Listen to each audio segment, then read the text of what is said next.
My death will not lead you to Zeus. That is where you are wrong.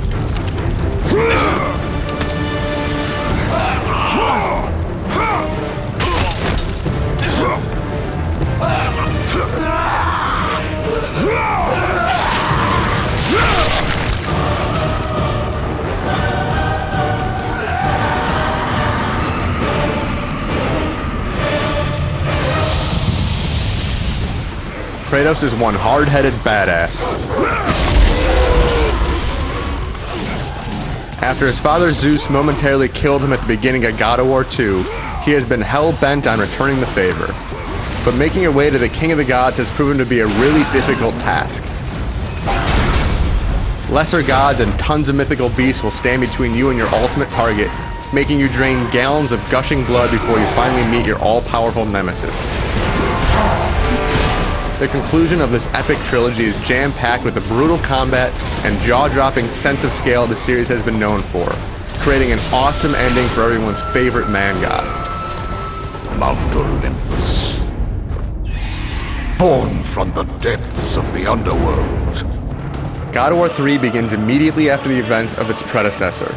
Kratos is perched on the shoulder of his reluctant ally Gaia, and you are urging her and her fellow Titans to climb Mount Olympus and destroy the gods who have tormented you so.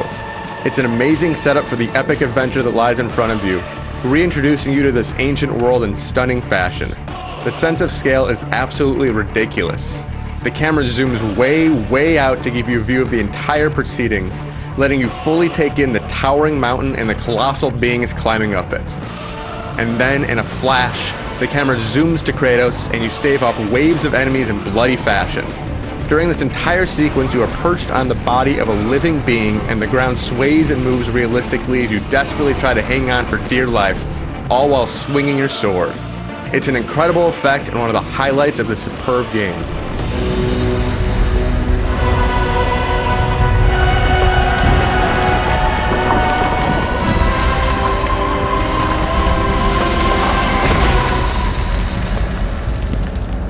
What will you do, Father?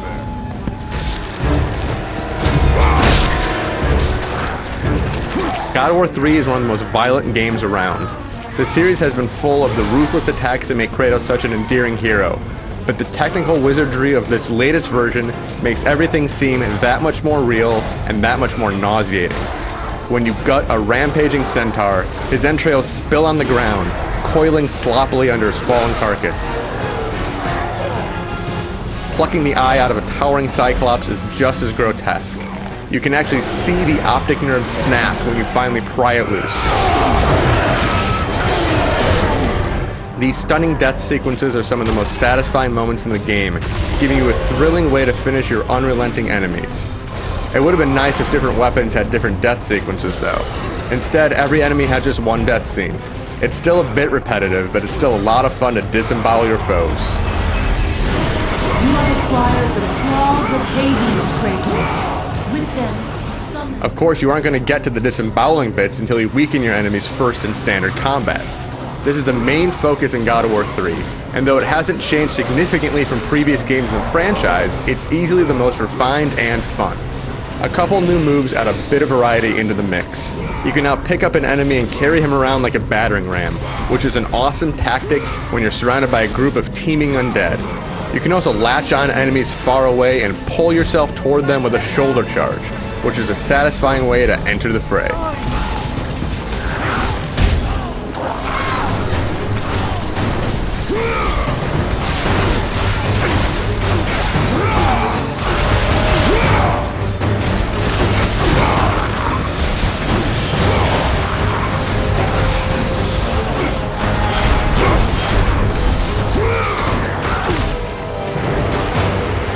Your bow is no longer tied to the magic meter, so it's much more practical to whip it out in the middle of combat and pepper the cowards who are too scared to fight you up close.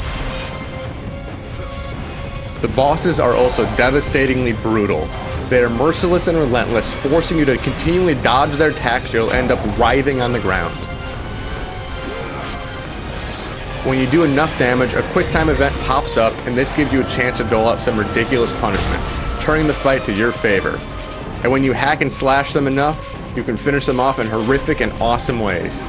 Even with the help of some devastating quick-time events, the bosses in God of War are no pushover.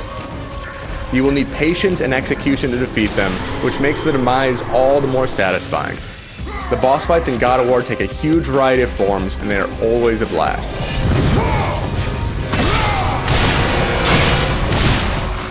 When you aren't engaged in bloody hand-to-hand combat, there are puzzles to solve as well. However, whereas God of War 2 continually mixed in puzzles with the combat, they take a bit of a back seat this time around. The focus is clearly placed on the amazing set-piece battles, so the puzzles are not nearly as prevalent, nor are they particularly difficult. Still, the few that do appear in the game do a good job of mixing up the pacing, and are clever enough to make you stop and think for a little bit.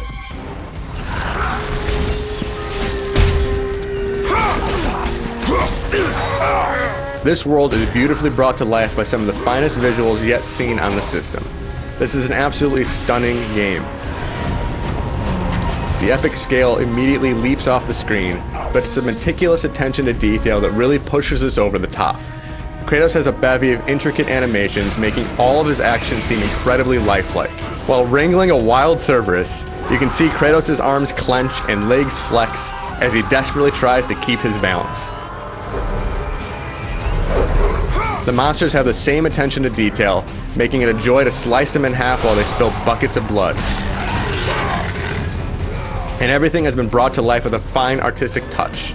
Torches flicker realistically in the background, setting an ominous mood for the cramped cave sections, and the moody classical score puts you in the right mindset to take down these pesky gods.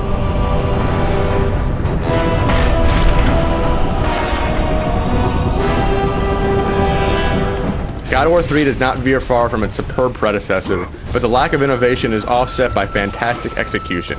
This game is simply a joy to play through.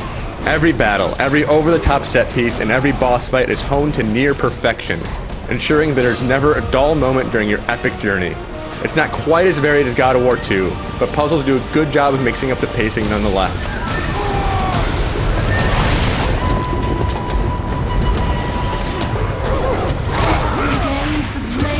Let the rage of Sparta fuel your